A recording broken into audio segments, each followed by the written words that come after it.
everybody. I am Jen Bonner, and I'm here in the Black Box Theater at the Claremont Performing Arts Center with Charlie Grinker, Emmy Award-winning Charlie Grinker, to talk about his new 2021 series, You Are Still There.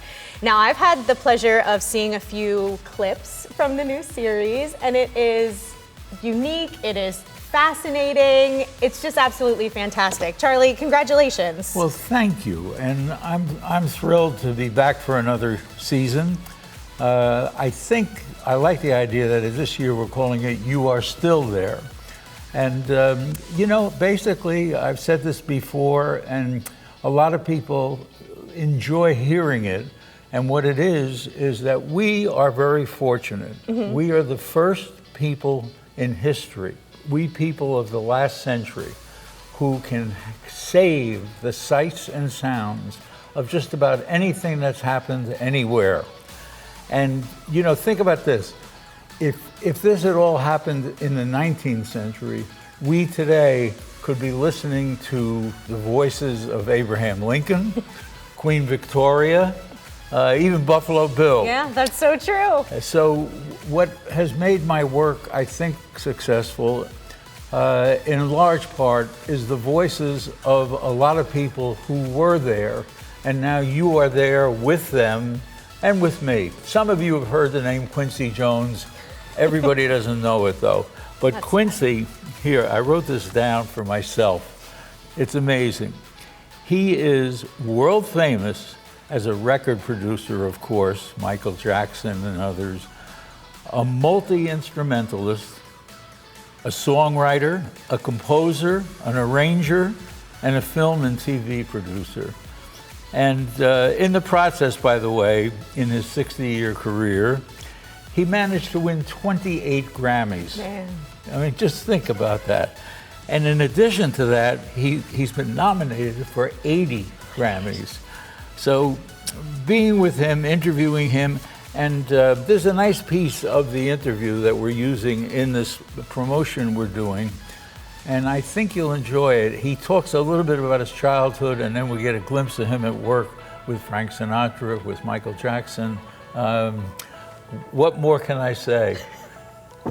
Up to Quincy.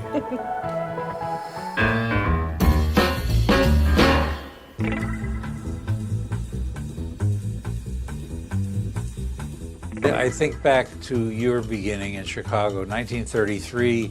I know when you were 7 years old, you got beat up. When you were 11 years old, you quoted yourself as saying, I wanted to be a gangster. That's right, hardcore. What changed that?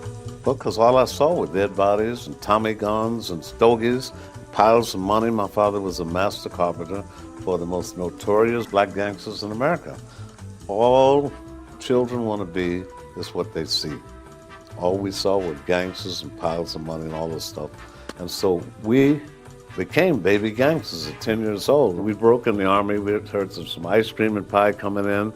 We were there right on time at 11:30 for midnight delivery, right? I broke in the supervisor's room and I saw a spinning piano, closed the door, and something said, idiot, go back in that room.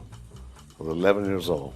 And I went back in the room, went over to this piano, and I touched it, and I'm telling you, every cell, every drop of blood in my body said, this is what you do the rest of your life. It saved my life. Fly me to the moon. Let me play up there with those stars.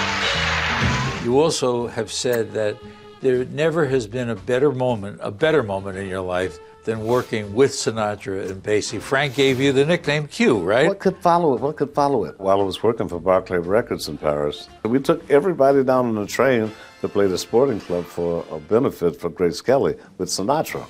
4 years go by, I get a call, hey Q. He says, I heard that record you did with Basie, because it was a waltz. He said, I like the way you did it.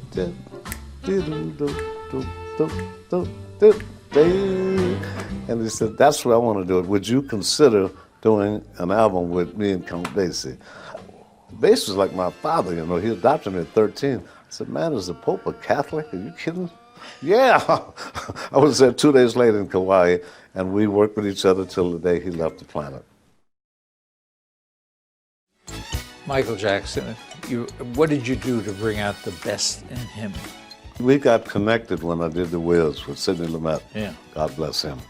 And when Michael came to me, he never sang low because Motown keeps you singing high all the time. We did Don't Stop Till You Get Enough, and one of the first records, and he'd sing dee-doo, doo-doo, dee-dee-doo. Great, we'd stack that and double it up and everything else, and so, okay, Michael, now I want you to give me a real sexy kind of a feel down, saying, and she said, no, I've never done that before. I said, so, let's try it, you know. You have to be calm and cool in it and just be you and help him be him. If you can't get an A if you're afraid of getting an F, take a chance, man. That's all, just keep taking chances, you know.